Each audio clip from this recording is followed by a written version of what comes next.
Bonne nouvelle tout le monde! On a enfin un programme qui nous permet d'éditer vos contrôleurs afin de leur donner n'importe quel niveau d'assistance. Une fois que vous aurez reçu votre contrôleur, vous l'installez. Par la suite, vous allez dans les options de l'afficheur, plus moins. Vous allez dans la section Autres.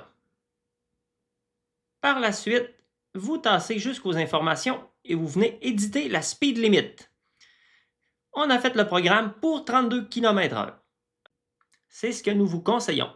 De cette manière, le vélo va à 11, 17, 24, 30 et 33 km/h. Si vous mettez moins que 32 km/h, les vitesses seront tous moins rapides. Si vous mettez plus, ils seront tous plus rapides.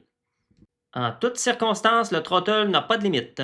Maintenant, pour retirer le contrôleur afin de nous l'expédier, on place la pédale à cet endroit. On défait les 4 Allen avec une clé 3 mm.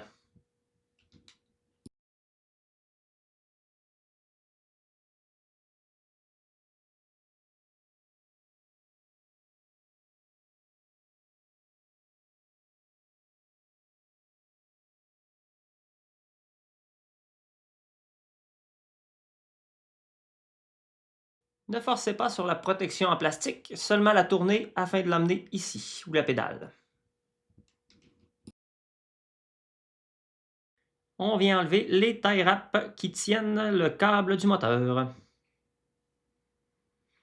On peut ensuite le dévisser.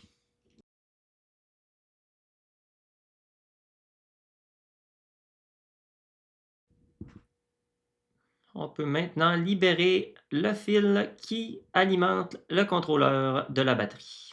Gardez le petit tape pour le remettre à la fin.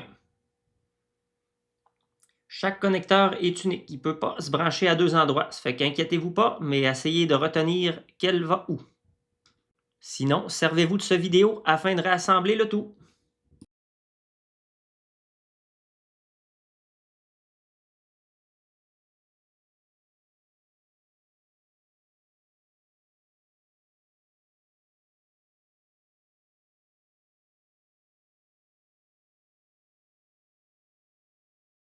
On a notre nouveau contrôleur, on vient le brancher à sa place, en commençant par le connecteur du moteur. Les tie wraps, on les met juste à la fin. Le fil d'alimentation, on le garde pour la fin. On y va pour l'assistance aux pédales, qui est le fil noir. Ensuite, tout le guidon, fil mauve.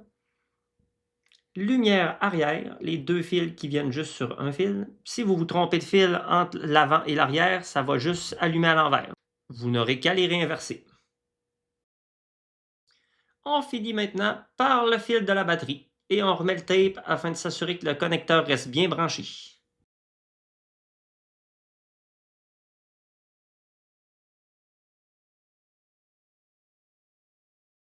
Par la suite, on entasse du mieux qu'on peut les fils à l'intérieur du boîtier de contrôle en s'assurant que le fil du moteur passe toujours par en dessous de la pédale dans son encoche.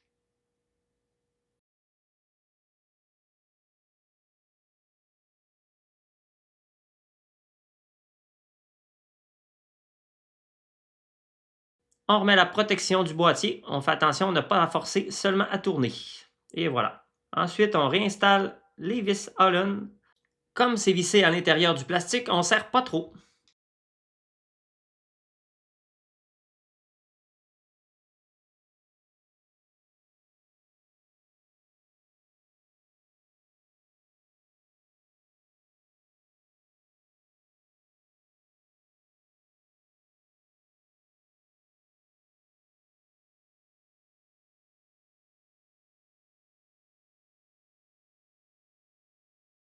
Et la dernière petite étape, on vient remettre des tie wraps afin de tenir le fil du moteur.